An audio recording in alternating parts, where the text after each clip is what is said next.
Harass लिए चलते हैं। वज़ीर आला सिंध मुराद अली शाह तकरीब से खिताब कर रहे हैं और अभी भी वो मजबूर हैं, नहीं तो वैसी तारीफ करते।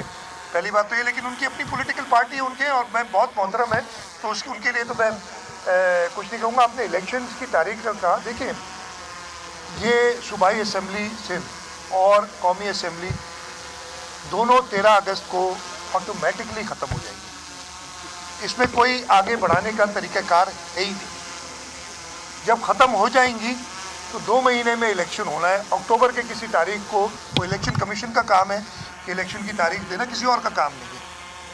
ये असेंबली तोड़ी नहीं जाएगी कि किसी से सलाह मशवरा करना पड़े या क्या गवर्नर से पूछना पड़े, कोई ऐसी चीज़ नहीं है। इलेक्शन कमीशन ने 2 महीने उसको लिमिट है कि 2 महीने के अंदर तारीख देनी है। इंशाल्लाह ताला अक्टूबर के महीने में इलेक्शंस होंगे। और कोई मुझे ऐसी वजह समझ नहीं आती कि चलो आगे अगर बढ़ती है तो उससे कोई फ़ायदा क्या है। फ़ायदा कोई भी नहीं। तो ये अक्टूबर में बिल्कुल इलेक्शन होते हुए नज़र आ रहे हैं। और मुझे इंशाल्लाह ताला इस वक्त पाकिस्तान पीपल्स पार्टी पूरे पाकिस्तान में हुकूमत बनाती हुई नज़र आ रही है, चाहे वो सिंध हो, चाहे पंजाब हो, चाहे खैबर पख्तूनख्वा हो, चाहे बलूचिस्तान हो और बरकस, इन सब में पाकिस्तान पीपल्स पार्टी की हुकूमत होगी।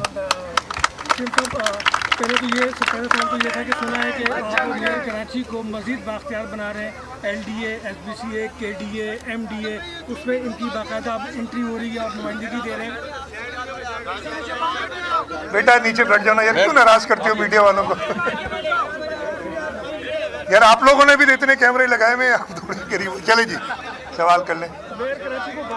बेटा तुम लोग पीछे हो जाओ। हाँ हाँ, मेयर कराची को बाकायदा बाख्तियार मजीद बना रहे हैं और उनको मजीद। अच्छा मैं आपको बताऊँ, मैं जवाब आपका सवाल समझ गया, मैं जवाब देता हूँ। मेयर कराची पहले भी बाख्तियार था।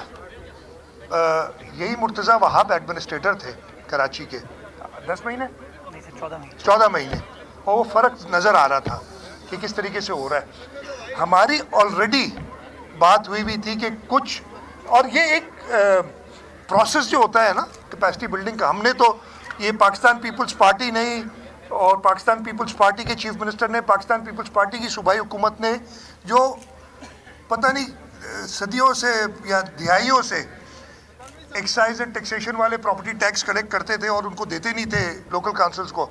हमने कहा कलेक्ट ही ना करो, ये खुद कलेक्ट करेंगे, ये भी हमने किया। तो ये जो इख्तियारात देने जिन जगह वज़ीर आला सिंध मुराद अली शाह